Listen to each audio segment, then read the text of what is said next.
Assalamualaikum warahmatullahi wabarakatuh. Perkenalkan, saya Ida Fitriani, dosen Departemen Matematika FMIPA UI.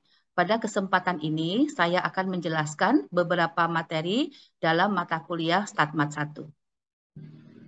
Dalam kesempatan ini, saya akan menjelaskan mengenai percobaan acak. Dan di dalam percobaan acak, saya juga akan menjelaskan apa yang dimaksud dengan ruang sampel dan kejadian. Kita mulai ya. Oke. Nah, dalam suatu percobaan, ya, dalam suatu percobaan pasti akan mendapatkan suatu hasil, ya, dari setiap percobaan berakhir dengan suatu hasil atau outcome, ya. Nah, hasil dari suatu percobaan, ya, tidak dapat diprediksi secara pasti, tetapi kumpulan dari semua hasil yang mungkin terjadi dapat diketahui. Jadi artinya hasil dari suatu percobaan, ya, itu tidak bisa kita prediksi, tapi hasil yang mungkin itu bisa kita ketahui, ya. Jadi misalkan melempar apa namanya mata uang, ya, melempar mata uang, pada waktu kita melempar kita tidak tahu hasil lemparan kita itu apa, ya, bisa muka bisa belakang, tapi hasil yang mungkin kita tahu yaitu bisa muka bisa belakang, ya. Nah, jika percobaan tersebut dapat dilakukan berulang-ulang di bawah kondisi yang sama, ya, maka percobaan tersebut kita namakan dengan percobaan acak, ya. Nah, terus kemudian kumpulan dari semua hasil yang mungkin terjadi dari percobaan acak kita sebut sebagai ruang sampel, ya. Ruang sampel itu isinya adalah semua hasil yang mungkin dari suatu percobaan acak, ya. Nah, elemen-elemen dari ruang sampel ini kita sebut sebagai titik sampel, ya. Jadi ruang sampel itu suatu himpunan, ya, himpunan yang isinya adalah semua hasil yang mungkin dari suatu percobaan acak, ya. Nah, elemen-elemen dari himpunan tersebut atau elemen-elemen dari ruang sampel itu kita sebut sebagai titik sampel, ya. Oke. Nah, ini contoh, ya. Dalam pelemparan sebuah koin, ya. Jika dimisalkan bahwa pelemparan koin dilakukan berulang-ulang di bawah kondisi yang sama, ya, maka pelemparan koin tersebut kita namakan percobaan acak, ya. Jadi karena apa? Karena pelemparan koin ini kita lakukan berulang-ulang di bawah kondisi yang sama. Jadi percobaan acak itu definisinya adalah suatu percobaan yang dilakukan berulang-ulang di bawah kondisi yang sama. Itu percobaan acak, ya. Nah, hasil yang mungkin dari pelemparan sebuah koin itu adalah muka atau belakang, ya. Jadi muka atau belakang. Jadi di sini ruang sampel di sini, ya, itu himpunan yang isinya adalah muka atau belakang, ya. Nah, muka ini titik sampel, ya, belakang ini juga titik sampel. Jadi elemen-elemen dari ruang sampel kita namakan dengan titik sampel. Nah, contoh yang berikutnya adalah pelemparan sebuah dadu. Ya, jadi kalau pelemparan sebuah dadu ini kita lakukan secara berulang-ulang, ya, di bawah kondisi yang sama, ya, maka pelemparan dadu ini kita sebut juga sebagai suatu percobaan acak, ya. Hasil yang mungkin dari pelemparan sebuah dadu itu adalah muka 1 atau muka 2 atau muka 3 dan seterusnya sampai dengan atau muka 6, ya. Berarti ruang sampelnya adalah muka 1, muka 2 sampai dengan muka 6, ya. Jadi di sini himpunan, ya, isinya muka 1, muka 2 sampai muka 6. Nah, ini adalah ruang sampel dari percobaan acak yang merupakan pelemparan sebuah dadu. Oke. Nah, sekarang kita masuk dengan kejadian, ya. Nah, kita misalkan C bagus itu menyatakan suatu ruang sampel, ya. C bagus menyatakan suatu ruang sampel, ya. Terus kemudian kita misalkan C itu adalah himpunan bagian dari ruang sampel, ya, atau dinotasikan dengan C subset daripada C bagus, ya. Nah, himpunan, ya, atau subset dari ruang sampel, ya, subset dari ruang sampel itu kita sebut dengan kejadian. Jadi karena di sini C ini adalah subset daripada ruang sampel, ya, maka C ini kita sebut sebagai kejadian, ya. Oke, kesimpulannya adalah setiap himpunan bagian dari ruang sampel itu disebut dengan kejadian, ya.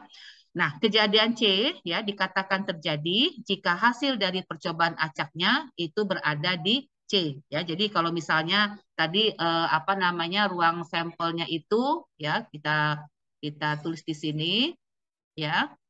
Jadi misalnya ruang sampelnya itu ya adalah yang pelemparan dadu tadi ya, itu muka 1 ya, muka 1 sampai dengan muka 6 misalnya ya, muka 6 ya. C-nya itu adalah muka 1 ya, muka 1 terus kemudian muka 2 misalnya ya.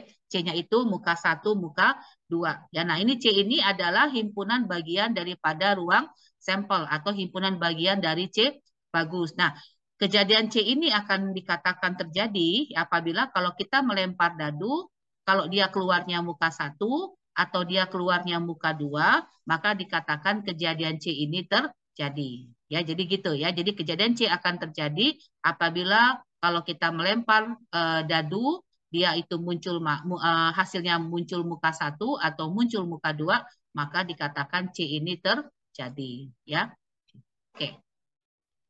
Nah, terus kemudian ya kita teruskan lagi di sini. Nah, ini contoh dari kejadian yang tadi saya bilang ya. Misalkan dalam pelemparan sebuah dadu ya, ruang sampelnya adalah muka 1, muka 2 sampai muka 6. Ya, misalkan himpunan C-nya itu atau subset daripada C bagusnya adalah muka 3, muka 5, muka 6 ya.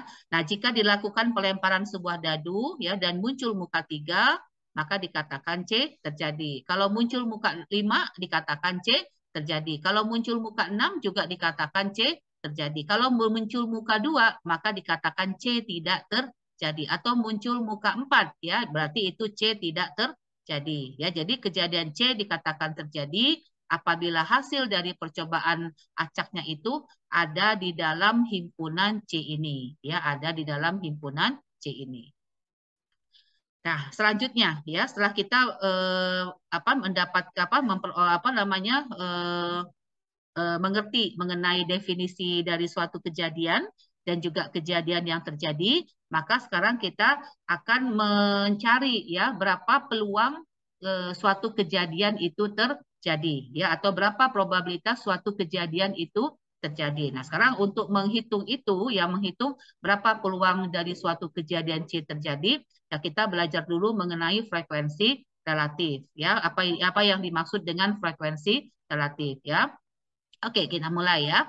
Nah, misalkan N besar itu adalah jumlah pengulangan dalam suatu percobaan acak. Jadi misalkan N itu misalnya 100 ya. Jadi percobaan acak ini ya percobaan acak ini kita lakukan sebanyak 100 kali atau sebanyak 100 pengulangan ya. Nah, kemudian kita hitung ya, kita hitung berapa kali kejadian C terjadi ya. Kita hitung berapa kali kejadian C terjadi. Nah, misalkan kejadian C terjadi itu adalah sebanyak N kali. Jadi misalkan yang contoh kita tadi ya, contoh kita tadi yang apa namanya yang C-nya itu ya, yang C-nya itu adalah muka apa? Muka 1 muka 3 tadi ya. Muka 3, muka 5 ya, terus kemudian muka 6 misalnya ya, muka 3, muka 5, muka 6 ya. Jadi kejadian C akan terjadi kalau dia itu muncul muka 3 atau muka 5 atau muka 6 ya. Nah, kemudian misalnya itu ya, misalnya dari N pengulangan tadi ya ternyata apa kejadian C terjadi itu sebanyak N kali ya. Kejadian C itu terjadi sebanyak N kali. Nah, N ya, N dibagi N besar ya, N dibagi N besar atau rasionya itu disebut sebagai frekuensi relatif dari kejadian C di dalam N pengulangan dari suatu percobaan acak ya. Nah, ini yang kita sebut sebagai frekuensi relatif. Jadi banyaknya C terjadi dibagi banyaknya semua pengulangan. Ya, di sini semua pengulangan adalah N besar, banyaknya C terjadi adalah N kecil. Ya, berarti frekuensi relatifnya adalah N kecil dibagi dengan N besar. Ya. Oke, nah sekarang peluang. Ya, kalau peluang itu bagaimana? Ya, kalau peluang itu bagaimana? Ya. Nah, kalau peluang, ya, peluang itu didefinisikan sebagai berikut. Ya. Nah, jika N bertambah besar, ya, N bertambah besar, maka berdasarkan pengalaman, nilai frekuensi relatif cenderung stabil ya, atau dia mendekati suatu nilai tertentu, misalkan P. Jadi kalau misalnya N ini bertambah besar, misalkan 1000 tadi ya, 2000 ya, maka frekuensi relatif tadi N kecil dibagi N besar itu akan cenderung stabil nilainya. Nah, misalkan stabilnya ini mendekati suatu nilai tertentu. Nah, ini kita sebut misalkan P kecil. Nah, P kecil ini yang kita sebut sebagai probabilitas dari kejadian C. Ya, notasinya adalah PC. Jelas ya sampai sini ya. Jadi nilai P kecil ini kita sebut sebagai peluang dari kejadian C terjadi. Ya. Nah, nilai P kecil ini itu berada pada interval 0, 1 ya, berada pada interval 0, 1 ya. Nah, ini adalah apa namanya cara kita mencari peluang dari suatu kejadian ya. Oke, saya akhiri dulu video mengenai penjelasan percobaan acak ya, kemudian kejadian dan juga bagaimana mencari peluang dari suatu kejadian ya. Nah, video ini merupakan bantuan dana MUX FMIPA ya, Universitas Indonesia 2022. Demikianlah penjelasan dari saya. Semoga bermanfaat untuk kalian dan juga bermanfaat untuk saya. Sekian, terima kasih. Assalamualaikum warahmatullahi wabarakatuh.